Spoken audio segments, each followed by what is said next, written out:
উন্নতি করবে জালসা করছেন আপনারা দেখতে পাচ্ছি, শুনতে পাচ্ছি। এরকম জাহেল বক্তাদেরকে নিয়েছে, জাহেল আলেমদেরকে নিয়েছে, ফিতনাবাজ আলেমদেরকে নিয়েছে। এই আলেমদেরকে নিয়ে আপনারা জলসা করছেন। যে 1.5 ঘন্টা 2 ঘন্টা জলসা করছে, তার মধ্যে 14টা 5টা 7টা 8টা 10টা করে গজল বলে সময়কে নষ্ট করছে, কিসসা কাহিনী বলে, গান বাজনা বলে এরকম অত্যাচার জালেম বাদশাহ বক্তাদেরকে নিয়েছে, যারা শুধু স্টেজে বসে গান বাজনা বলে, গজল বলে, কিসসা কাহিনী বলে সময় নষ্ট করে দেয়। এরকম জাহেল বক্তাদেরকে আপনারা নিয়ে আসবেন না। এই ইন্ডিয়াতে, এই পশ্চিমবঙ্গে, এই ইন্ডিয়াতে বহু আলেম তৈরি হয়েছে। এরা আলেম নামে কলঙ্ক, এরা ফিতনাবাজ আলেম, এরা পেট পুষার জন্য আলেম তৈরি হয়েছে। এরা কিসসা কাহিনী খালি ভাবছে আমি কখন ভাইরাল হতে পারবো, কখন এরকম আমরা জলসা করে এরকম গজল বলে মানুষের ঈমানকে লুটবো, মানুষের ঈমানকে খেয়ে নিব, মানুষের ঈমান লুটে, টাকা লুটে খেয়ে আমরা এগুলো বিজয় করে নিব। কিন্তু আল্লাহ রাসূলের হাদিসটা আমাদের সামনে মনে রাখে, যেটা আবু দাউদ শরীফে বিশ্ব নবী সহিহ হাদিস আবু দাউদ বলছেন কি, হাদিসের রাবী হলেন হযরত আবু হুরায়রা রাদিয়াল্লাহু তাআলা, তিনি বলছেন عن أبي هريرة رضي الله عنه قال قال رسول الله صلى الله عليه وسلم من تعلم علما مما يبتغى به وجه الله لا يتعلمه إلا ليصيب به حرجا من الدنيا لم يجد عرف الجنة يوم القيامة। আবু হুরায়রা রাদিয়াল্লাহু তাআলা বলে যে আল্লাহ রাসূল সাল্লাল্লাহু আলাইহি ওয়াসাল্লাম বলেছেন, যে ব্যক্তি আল্লাহকে সন্তুষ্ট করার জন্য ইলম শিক্ষা অর্জন করলো, জ্ঞান অর্জন করলো, ওই ব্যক্তি কি হলো, সেই ব্যক্তিটা আল্লাহকে সন্তুষ্ট করলো। এবং পক্ষান্তরে যে ব্যক্তি দুনিয়াতে মানুষকে দেখাবার জন্য আলেম হলো, মানুষকে দেখাবার জন্য আলেম হলো, দুনিয়াতে যে মানুষ তাকে আলেম বলে, মানুষ তাকে মুফাসসির বলে, মানুষ তাকে বড় যোগ্য আলেম বলে, বক্তা বলে, হাফিজ বলে, ক্বারি বলে, মুহাদ্দিস বলে, মানুষের সামনে আলেম নাম কেনার জন্য, মানুষকে দেখাবার জন্য যারা আলেম হবে, ওই ব্যক্তিরা জান্নাতের গন্ধ পাবে না। জান্নাতের গন্ধ যদি না পায় ওই ব্যক্তিগুলো, তাহলে এরা জালেম নামে কি, এই আলেমদেরকে যারা কিসসা কাহিনী বলে, গজল বলে, মানুষের ঈমান লুটে নিচ্ছে, মানুষের কাছে টাকা খেয়ে নিচ্ছে, এইরকম জাহেল মিথ্যাচারী, ওই মিথ্যা কথা বলে, এইরকম সত্য বদমাশ আলেমদেরকে আল্লাহ নবী বলেছেন, যারা মিথ্যা কথা বলবে ওই আলেমদের আগুনের জিহ্বা দিয়ে, জিহ্বাটা আগুনের কাঁচি দিয়ে জিহ্বাটা কাটা হবে।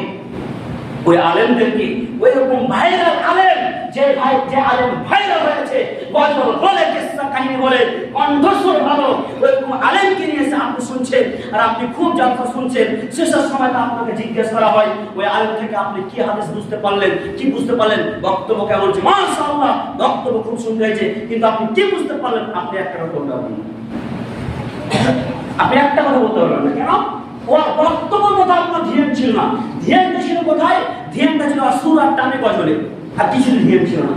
কিন্তু আজকে এই দেশে ফিতনা যুগে কি অবস্থা হলো সমাজ, আলেম সমাজ কোথায় গেল? আপনি যোগ্য আলেম রাখতে পারেন না, ওইরকম আলেমকে দিয়েছে আপনি 12,000, 13,000, 15,000 টাকা দেন। কালিয়াচকের মাটিতে কিছুদিন আগে একটা আনোয়ারুল্লাহ ফাইজি নাম শুনেছেন আপনারা? মুর্শিদাবাদের বক্তা, ভালো আলেম আনোয়ারুল্লাহ ফাইজি, উনি এসেছেন এবং আর কি বক্তা এসেছেন। আনোয়ারুল্লাহ ফাইজিকে দিচ্ছে 6,000 টাকা। কোথা থেকে আসলে বলেন তো? মুর্শিদাবাদ থেকে। আর একটি বক্তা গেল শামসি থেকে, তাহলে চট্টা কত দূর, এই শামসিতে গেল, ওকে দিল 8,000 টাকা।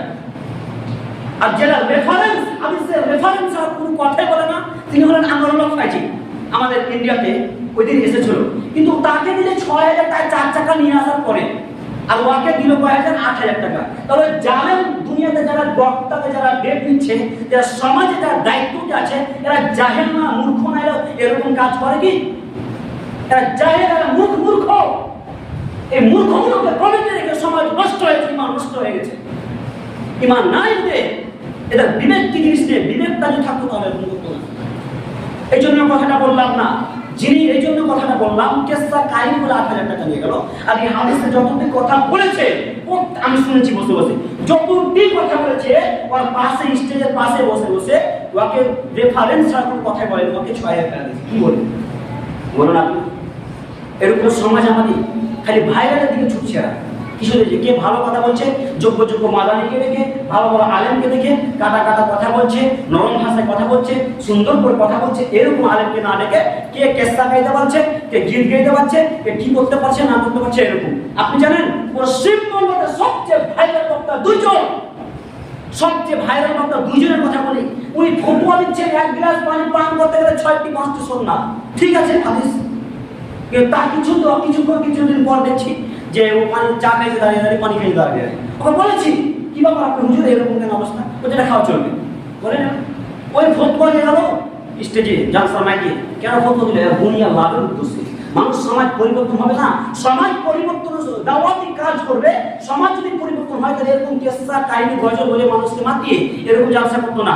যারা সমাজের সামনে সমাজ জালসার ময়দানে দাওয়াতি ময়দানে হাসি ঠাট্টা করাবে, এরা জাহেল, এরা আলেম নয়। এরা আলেম কখনোই কিন্তু কাজ করতে পারে না। তাহলে শুনুন, একজন ব্যক্তি হলেন উনি, আর দ্বিতীয়জন ব্যক্তি কি জানেন? জুমার দিন এরকম করে 5 ওয়াক্ত করে বসে থাকতে হয় না। 5 ওয়াক্ত জুমার দিন দুটা পাকের সামনে রেখে বসতে হয় না, এটা আল্লাহ সুনিশ্চিত করেছে। আর আমি সামনে খুতবা দিচ্ছি ওয়ারি মসজিদে, আর সামনে দেখছি যে এরকম বসে আছে ওইরকম 5 ওয়াক্ত করে। ওই যে ভাইরাল বক্তা পশ্চিম যোগ্য আলেম, বলেন তো ওই সবাই আলেমকে দেখে মানুষ পরিবর্তন হবে? মানুষ পরিবর্তন হবে? আলেম শুধু মুখে দাওয়াত দিলে দাওয়াত দিতে কাজ হয় না।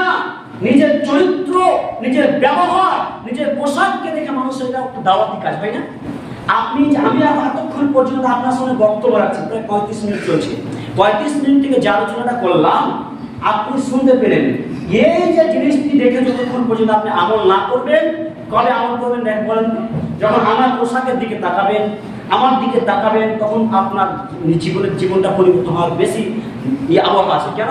এজন্য যে একটা সুন্দর পাঞ্জাবি, একটা পায়জামা, একটা লুঙ্গি কেমন হয়ে চলাফেরা করছে, কোন দিকে থুতুটা ফেললো, সালামটা দিল, কেমন করে রাস্তাটা হাঁটছে, কোন সাইড দিয়ে হাঁটছে, নিচের দিকে মুড়ি করে হাঁটছে কিনা, এরকম দেখে তো আপনি ভদ্র হবেন। মুখের ভাষা তো একটা দাওয়াতি কাজ, কিন্তু আপনার চরিত্র, পোশাক, আপনার ব্যবহার দেখে এটা একটা দাওয়াতি কাজ। কিন্তু আজকের সমাজ, আলেম সমাজে দাওয়াতি কাজ চাই না। এরা সবসময় ভাইরালের দিকে ছুটছে। এরা সবসময় ভাবছেন কখন রুজি কিছু টাকা ইনকাম করবো। এরকম জালেম, অত্যাচার, বদমাস আলেম থেকে আপনারা বেঁচে থাকুন। যোগ্য যোগ্য আলেম আব্দুল্লাহ সালাফি, আনোয়ারুল হক ফাইজি, তারপরে সুলাইমান উমরি, সুলাইমান উমরি, এরা ভালো ভালো যোগ্য যোগ্য আলেম আছে। আরো অনেক বহু আলেম আছে। তো যাই কথা বলার সময় নেই। তো এরকম আলেমকে দেখে আপনি এরকম আলেমদেরকে দাওয়াত দেন, ইনশাআল্লাহ আপনার জীবনটা, আপনার পরিবার, আপনার সমাজ পরিবর্তন হবে। আর এই জালেম ভাইরাল বক্তা যারা গজল, কেসা কাহিনী বলে, গীত বলে, মানুষকে ঠাট্টা হাসি বলে এই করে দিচ্ছে, এরকম জাহেল আলেম থেকে আপনারা বেঁচে থাকুন। জালসার সময় আসছে, এই জালসার সময় এগুলো যে বক্তাকে, এগুলো আলেমকে, আলেম নামে কলঙ্ককে, এদেরকে বয়কট করুন। এদেরকে বয়কট করুন। কেন? যেমন উমর রাদিয়াল্লাহু তাআলা আনহুর মতো যদি আজকে সমাজের দায়িত্ব থাকতো, তাহলে এই যে জাহেল বক্তার সামনে দাঁড়াতে পারতো না। বহু হাদিস আছে। যাই হোক, সময় শেষ হয়ে গেছে। আমি শেষ মুহূর্তে বলি যে আল্লাহ তাআলা আমাদেরকে ফিতনাবাজ আলেম থেকে, জালেম আলেম থেকে, ওই বদমাস আলেম থেকে আল্লাহ তাআলা আমাদেরকে সতর্ক করেন। সবাই বলে আল্লাহুম্মা আমিন।